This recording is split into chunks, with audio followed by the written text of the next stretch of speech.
6주 3차 시는 이어서 이제 구장을 할 건데, 좀 전에 설명을 이어서 표절을 피하는 방법에 대한 부분이 5가지가 있어요. 공동 연구, 이것도 이제 우리 수행 과제로 하나 더 내려고, 쉽게 내려고 지금 이 부분을 좀 이어서 할 건데요.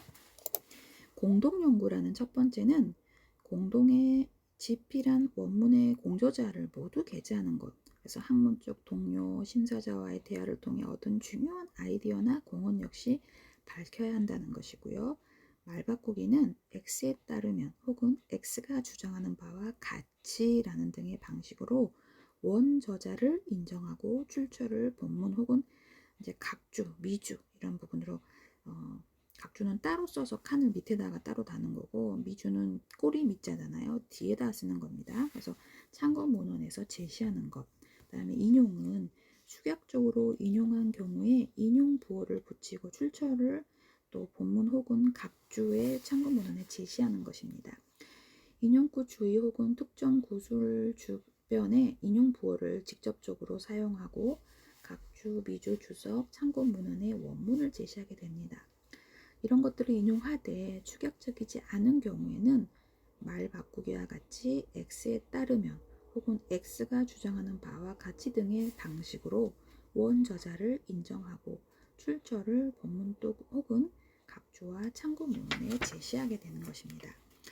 받아적기라는 건 그대로 인용할 경우에 인용 보호를 사용하는 것이고요. 또 출처를 제시하고 인용 문장에서 삭제된 단어를 표시하기 위해서 이제 외따옴표에다가 점점점을 사용하게 되는 것입니다. 추가되거나 변화시킨 단어를 표시할 때는 이제 괄호를 사용하게 하는 부분이 있고요. 전자자료는 전자적 문헌에 대한 출처를 인용함으로써 올바른 인용 방식을 모른다고 해서 표절을 정당화하는 이유가 될 수 없거든요. 그래서 인터넷에서 자료의 무단 복사 이런 것들을 금지한다라는 것들을 표절에 피하는 방법들로 여러분들이 이런 부분들은 조금 알고 계셔야 되지 않을까 싶어서 다시 한번 84페이지를 참고하셔서 6주 3차 시에 대한 수행 평가를 조금 수월하게 한번 라이팅 해보시는 건 어떨까 싶습니다. 이어서 9장 아동 관찰 유형의 실제, 이제 실제가 나옵니다. 조금 좀 전 앞장 8장은 말 그대로 이제 석사과정, 박사과정도 어려워요. 근데 여러분 학부생인데 당연히 어렵습니다. 그래서 그냥 헤비했는데 편안하게 들어보시라고 교재에 집중해서 리딩해 드렸고요. 9장은 이제 관찰의 다양한 형태가 있고 실제적으로 어떻게 관찰을 하는지에 대한 내용들이 나와요. 그래서 저랑 만나는 대면 수업에서는 이제 일화 기록이라든지 표본 기록이라든지 평정 척도라든지 시간 표집이라든지 사건 표집, 행동 목록 막 이런 단어들이 나옵니다. 익숙하게 외워 놓으셔야 됩니다. 그래서 이제 이런 부분들을 이 9장에서 연구 방법 중에서도 오랜 역사를 가진 방법으로 아동의 발달을 이해하기 위해 일상생활에서 이루어지는 자연스러운 행동을 관찰하고 기록하는 것입니다. 관찰을 통해서 교사들은 아동에 대한 정보를 얻을 수 있고 여기서 얻은 정보를 이제 교수 학습 활동에 반영할 수 있게 부모 상담에 유용한 정보를 제공하는 부분입니다. 그래서 9장은 표본 기록, 일화 기록, 평정척도법, 시간표지법, 사건표지법, 행동목록법에 대한 개념, 또 그에 따른 장단점, 또 관찰에 따른 지침이 있겠죠. 이런 것들을 살펴볼 것입니다. 표본 기록을 살펴보겠습니다. 표본 기록은 지속적 관찰 기록법 또는 연속 기록법이라고 해요. 그래서 최초의 연속 기록법은 1901년에 이제 드레슬러라는 분이 아기의 아침 관찰이라는 제목에서 시작이 되었다고 합니다. 이야기식 기술법이고요. 그래서 아동의 어떤 행동의 일정 부분만이 아닌 전체를 기록하는 것이라고 볼 수 있습니다. 그래서 아동은 움직임이 많기에 행동을 기록함에 있어 완벽한 기록은 불가능한 것이라고 보고, 그렇기에 관찰의 목적을 항시 기억해야 하고, 아동에 대한 보다 자세한 기록을 원한다면 녹음기나 비디오 카메라를 이용하여 검토한 후에 기록할 수 있습니다. 표본 기록법의 개념 및 특성은 표본 기록법은 이제 관찰 대상이나 장면, 시간을 미리 선정한 후에 그 장면에서 일어나는 아동의 행동과 상황을 집중적으로 기록을 하게 합니다. 그래서 표본 기록법은 상황이나 행동을 자세하게 묘사하기 때문에 아동의 발달이나 행동, 작은 변화를 기록하는 데 유용하고요. 상황을 보지 않는 사람이 기록만으로 그 당시 상황을 재현할 수 있을 정도로 자세하게 기록한다는 것이지요. 표본 기록법의 장단점은 아동의 행동에 대한 자세한 기록이기에 아동에 대한 많은 정보를 얻을 수 있습니다. 표본 기록에서 얻은 정보는 아동의 교육 과정에 반영할 수 있고요. 또 특별한 도구 없이 최소한의 필기도구와 관찰 기록지만 있으면 관찰이 가능하답니다. 시간 경과에 따른 순서대로 기록했기 때문에 사건의 전과 후가 관계를 알 수 있겠죠. 단점이 있는데요. 다른 관찰법에 비해서 기록과 평가에 많은 시간이 소요가 됩니다. 또 관찰자의 주관적인 해석 또는 추론들이 있을 수 있어요. 편견이 이제 개입이 되겠죠. 관찰 대상 아동을 주시하고 기록하기 때문에 여러 명을 관찰하기보다는 한 번에 한 명 정도만 관찰 가능합니다. 그래서 선생님이 관찰하는데 시간이 굉장히 많이 소요됩니다. 다량의 자료를 수집했을 때 분류하고 분석하는 데 소요되는 시간이 많이 필요하겠죠. 그래서 1:15, 1:20의 비율에서 교사가 이 아이 한 명에 대한 표본 기록을 하려면 얼마나 많은 시간이 필요하겠어요. 그쵸? 그래서 이런 단점이 있다라는 부분. 표본 기록법의 관찰 지침이 있는데요. 표본 기록은 아동의 행동을 관찰할 경우 이런 지침들이 있다, 이걸 따른다 라는 부분으로 교재는 안내하고 있습니다. 표본 기록은 보통 10분에서 30분 정도로 한다. 관찰 날짜, 관찰 시간, 관찰 대상, 관찰자의 이름을 미리 적어 놓는다. 아동의 행동이 관찰된 장소와 장면을 표시한다. 보고 들은 그대로를 가감없이 기록하고 객관적인 사실만을 기록하며 관찰자의 해석이나 주관적인 판단 혹은 추론을 포함시키지 않는다. 그래도 필요하다면 기록지의 오른쪽 면에 여백을 남기어 활동에 대한 보충 설명이나 관찰자의 해석을 별도로 적어서 상황을 이해하는 데 도움이 되게 한다라는 부분이 지침이고요. 또 관찰 대상뿐만 아니라 관찰 대상과 상호작용하는 모든 이의 언어적, 비언어적 메시지도 함께 기록을 하게 됩니다. 그래서 현재형으로 기록을 하는 것, 직접 합법으로 관찰 대상이 한 말을 인용 보호 속에 기록을 하는 것, 사건이 일어난 순서대로 기록하는 것, 기록의 왼쪽 여백에 10분 동안의 기록이면 1분마다, 30분 동안의 기록이면 5분마다 시간 표시를 하거나 장면이 바뀔 때마다 시간 표시를 해야 합니다. 또 이것은 아동이 어떤 행동에 특히 관심을 보이고 또 주의 집중 시간이 어느 정도 되는가를 알아보는데 매우 유용한 자료가 된다는 것입니다. 표본 기록의 마지막에는 발달 영역별로 간단한 요약을 하게 됩니다.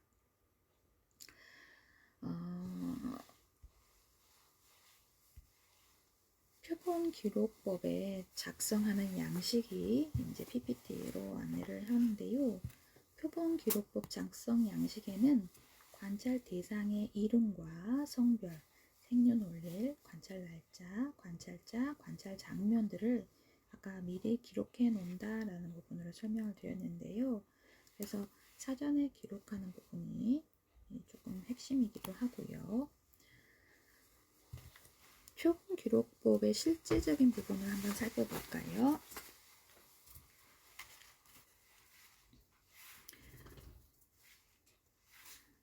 우리 교재 191페이지에 페이지 191페이지에 표본기록법을 사용하여 자유놀이 영역에서 또래 간 상호작용을 관찰한 것이고요. 관찰자의 해석은 기록과 분리하여 기록한다 라고 해서 나연이란 아이를 2017년 4월 17일 날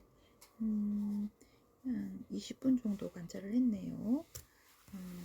한번 그 30분, 9시 30분에 나연이가 연서에게 다른 곳에 가서 놀자고 이야기한다. 나연이가 놀고 있던 와플 블럭을 무너뜨리고 정리한다.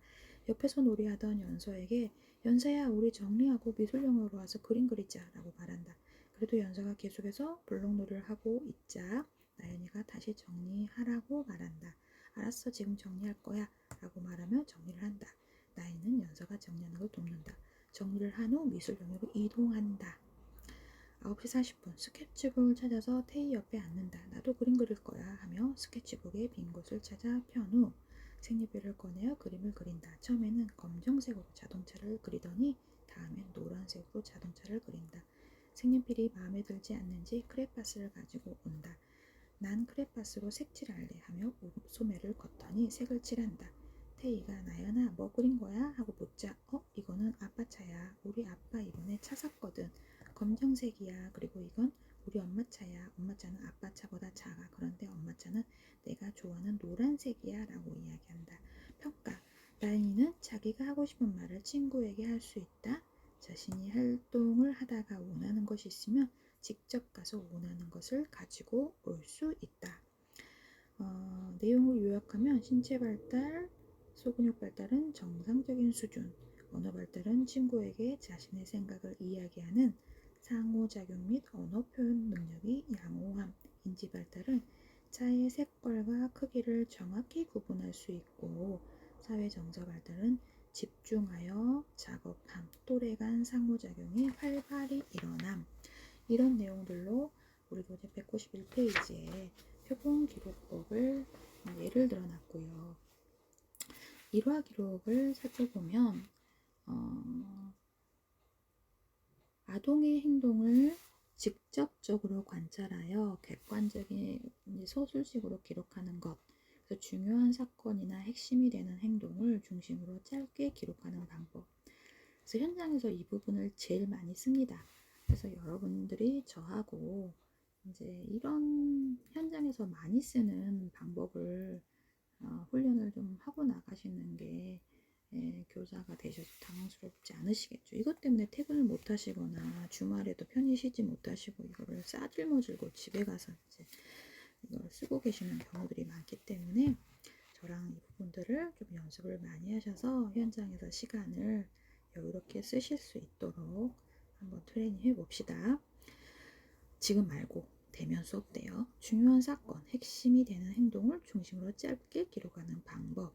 이것은 이제 6화 원칙이라는 게 있는데 언제, 어디서, 누가, 무엇을, 어떻게, 왜 이렇게 짧게 기록해두고 나중에 기록한다는 것입니다. 간단하게 기록해두고 시간이 한참 지난 후에 기록할 경우 교사의 편견이나 해석이 들어갈 수 있기에 정확한 기록이 나오지 않을 수가 있어요. 그러므로 가능한 한 미루지 말고 사건 직후에 기록하는 것이 필요합니다. 일화 기록에 대한 개념은 말 그대로 일화 기록법은 시간과 장소에 구애받지 않고 아동의 특정 행동이나 사건에 초점을 맞추어 있는 그대로 사실적으로 기록합니다. 일화 기록의 특성은 일화 기록법은 사실적이고 객관적인 기록입니다. 아동 관찰 중 가장 쉽고도 간단한 기록 방법이라고 할 수 있고요. 가장 쉽고도 간단하다라는 내용, 그쵸? 그래서 현장의 교사들이 가장 좋아하는 기록법입니다. 관찰자가 관심 있게 생각하는 영역이나 행동에 초점을 두고요. 일화 기록법에서는 관찰 대상 아동의 특별하고 의미 있는 행동뿐만 아니라 전형적인 행동을 기록하게 됩니다. 장점을 먼저 살펴보면 일화 기록의 장점은 간결한 형태로 기록되므로 많은 시간이 필요하지 않습니다. 일화 기록을 통해서 아동의 의사소통과 행동에 집중적으로 초점을 맞추므로 그때의 상황에 대해서 정확하고 분명한 기록을 남길 수 있습니다. 누적된 관찰 자료는 아동의 행동을 이해하고 수업을 계획할 때 중요한 자료가 됩니다. 사전 준비나 별도의 계획이 없이 진행되므로 메모지와 연필만 있으면 언제든지 가능하며 간편하게 기록할 수 있습니다. 관찰 대상 아동에 대한 기록 누적을 통해 발달 사항을 확인할 수 있고 관찰에 초점이 될 수 있습니다.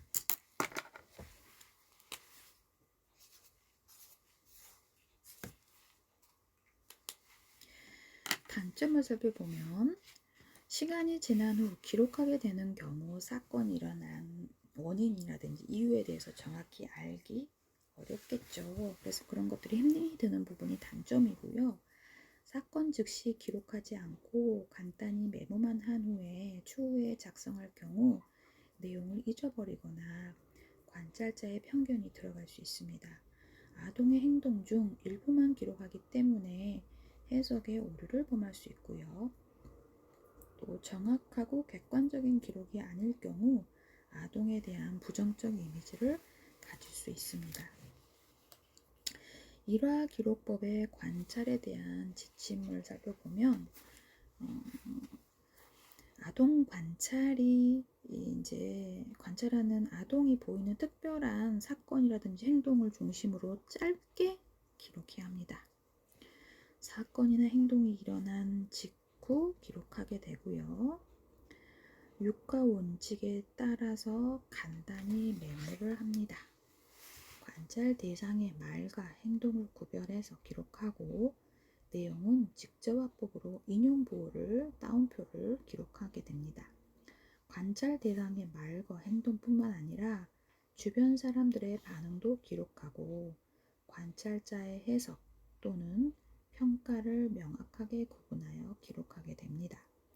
객관적이고 사실적으로 기록하고 일화 기록의 5가지 특징에 대한 부분들은 직접 관찰하고 기록한다. 하나의 사건을 관찰한 즉시 정확하고 구체적으로 기록하고 관찰한 행동에 대한 정황을 담고 있고 관찰 상황에 대한 해석은 객관적 관찰 상황 제시하고 분리하고 별도로 표시하여 제시해야 합니다. 일화 기록은 아이들의 전형적인 행동과 특별한 행동 모두를 초점을 맞추어서 기록하게 됩니다. 일화 기록을 평가할 때 포함해야 될 항목들이 있는데요. 이 항목들은 관찰 장면, 시간, 진행 중인 활동 상황들의 자료가 포함되어야 합니다. 대상 아동의 주요 행동이 묘사되어 있어야 하고 아동이 말한 것이 그대로 기록되어야 합니다. 아동의 말과 행동 외에 상호작용하는 다른 아동이나 교사의 말과 행동도 그대로 기록되어야 합니다. 기록은 객관적이고 사실적이어야 하며 관찰자의 추론과 해석은 배제되어야 합니다. 그래서 일화 기록법에 좋은 애와 나쁜 애가 있는데요. 이 내용이 참 좋아요. 195페이지고요. 올바른 애로는 밀가루 럼들을 주먹만큼 떼어 친구에게 주었다. 나쁜 애, 은주는 밀가루 노루를 좋아한다. 좋아하는지 안 좋아하는지 이거는 선생님이 혼자 주관적으로 판단하신 겁니다. 옳은 애는 하품을 한다. 나쁜 애는 미정이는 너무 수줍어한다. 수줍다 라는 표현도 얘가 성향적인 부분이 있는 부분이 있기 때문에 뭐 뒤로 숨었다 아니면 수줍은 척 한다 이런 내용보다는 친숙한 성인 뒤 그러니까 엄마의 뒤로 숨어서 말거는 앞에 사람들을 위아래로 살펴보았음. 그게 결국은 수줍하는 것처럼 보일 수 있잖아요. 그래서 뭔가 관찰 기록을 하는 사람의 판단이 들어가서는 절대 안 된다는 겁니다. 좋은 애는 정민은 혜정이 어깨에 손을 올렸다. 나쁜 애는 혜정이는 놀란 것처럼 보였다. 옳은 애는 친구에게 미안하다고 사과했어요 라고 쌍따옴표를 인용말을 쓴 거죠. 나쁜 애는 태연이는 항상 친구를 괴롭힌다. 항상 괴롭힌다. 이거는 괴롭힌지 좋아하는지 서로 장난을 치는지 모르잖아요. 선생님 기분이 좋아요 라고 쌍따옴표를 썼어요. 나쁜 애는 행복한 얼굴이다. 이런 추상적인 것들을 판단할 때 선생님의 생각이 개입되면 안 된다는 것입니다. 옳은 애는 선생님 배가 아파요. 태영이는 배가 아프다고 말했다. 이런 내용들이 조금 나쁜 애로, 그래서 일화 기록의 작성의 양식이 우리 교재 191페이지, 196페이지, 197페이지에서 양식의 1, 2, 3, 4라고 기록이 좀 되어 있습니다. 그래서 이런 내용들을 우리가 인용해서 이제 대면 수업 때 이 파트를 좀 주로 쓸 거예요.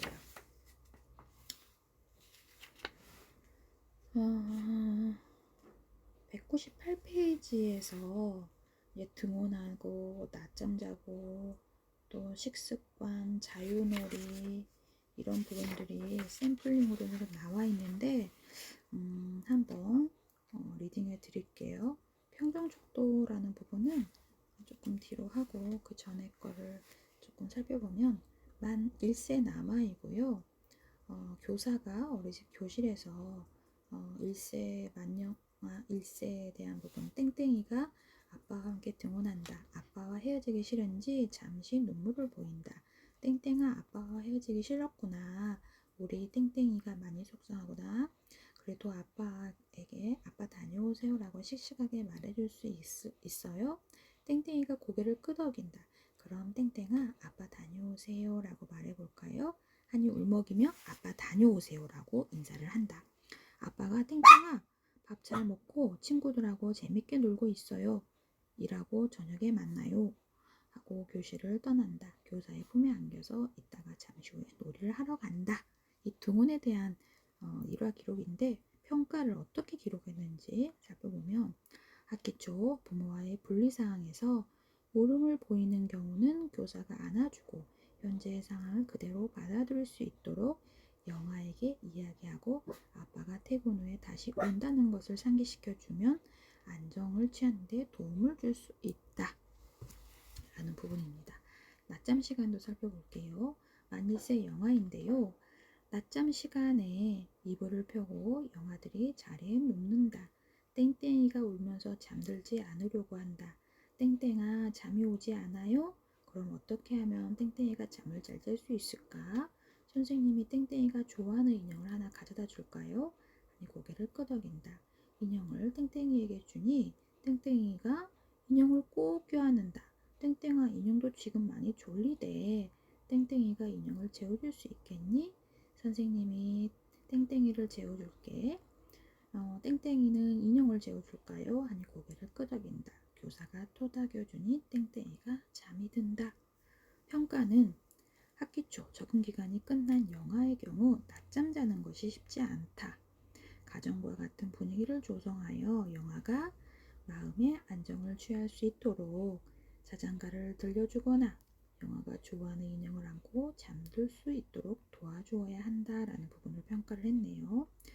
이번엔 유아에 대한 내용, 일화 기록에 대한 예를 보면 일화 기록에 실제로 식습관 또 자유놀이 활동 사례에 대한 부분이 기록물이 있어요. 여러분들이 이제 유아교사로 가시게 되면 4세 반, 5세 반, 3세 반 담임 선생님들이 되시는데 식습관이 좋은 애들은 잘 먹어주니까 고맙죠. 근데 이렇게 조금 힘든 애들도 있어요. 이 기록을 한번 살펴보겠습니다. 3세 여아네요. 단호박 수프와 식빵이 간식으로 나왔다. 땡땡이가 단호박 수프를 한번 쳐다보더니 고개를 절레절레 흔든다. 땡땡아, 노란 수프로 이제 노란 수프의 재료가 뭔지 알아요? 하니 고개를 흔든다. 이건 단호박 수프야. 땡땡이 단호박 찐 거 먹어봤지? 한번 먹어볼까? 땡땡이가 계속 고개를 흔든다. 교사가 숟가락에 단호박 수프를 묻혀서 입술에 살짝 찍어 묻히자 혀로 할짝거리며 먹는다. 어때요? 맛있지요? 교사가 식빵에 단호박을 찍어 입에 넣어주자 땡땡이가 먹는다. 땡땡이가 스스로 단호박 수프에 식빵을 찍어 먹으면서 맛있다며 친구들과 이야기 나누고 웃으며 즐겁게 간식을 먹는다. 평가를 어떻게 했는지 볼게요. 그 객관식 시간에 아동의 연령과 개인의 특성에 맞춰 식생활 지도를 해야 하고, 알레르기가 있다면 먼저 체크하고 또 대체식품을 제공해 줘야 합니다. 그래서 음식의 맛, 색, 형태 이런 것들을 관심을 가질 수 있도록 도와줘야 된다는 부분으로 기록이 되어 있고, 자유놀이에서 3세 여아에 대한 역할 영역인데요. 땡땡이가 아기 인형을 안고서 우유를 먹이며 놀이하고 있고, 세모가 다가와서 다가갑니다. 그래서 세모야 아기 우유 먹어? 라고 물어보고, 세모가 고개를 끄덕이자 땡땡이가 아기 인형에게 다가가서 맛있겠다 많이 먹어 아가야 라고 이야기하고 아기 인형을 만집니다. 그래서 세모가 이제 땡땡아 너도 아기 우유 먹여볼래? 라고 하니까 땡땡이가 그래 그럼 나도 아기 우유 먹여볼래 라고 하고, 세모는 이제 아기 인형을 건네받습니다. 땡땡이가 아가야 맛있게 먹어 많이 먹어 많이 먹어야 돼 커 이야기하고, 땡땡이와 세모는 즐겁게 웃습니다. 자유놀이 시간에 대한 기록입니다. 그래서 말 그대로 그냥 이렇게 블라블라블라 구어체적인 내용들을 문장으로 표현하니까 머릿속에 어떤 활동 장면들이 그려지죠. 그래서 역할 영역에서 혼자 놀이를 하는 것보다 서로 상호작용하면서 놀이할 수 있도록 도와줘야 하는 데에 대한 평가 기록을 일화 기록에 다음 학습에 대한 준비로 전략을 세울 수 있는 거죠. 평가 척도는 다음 차시에 또 진행하도록 하겠습니다.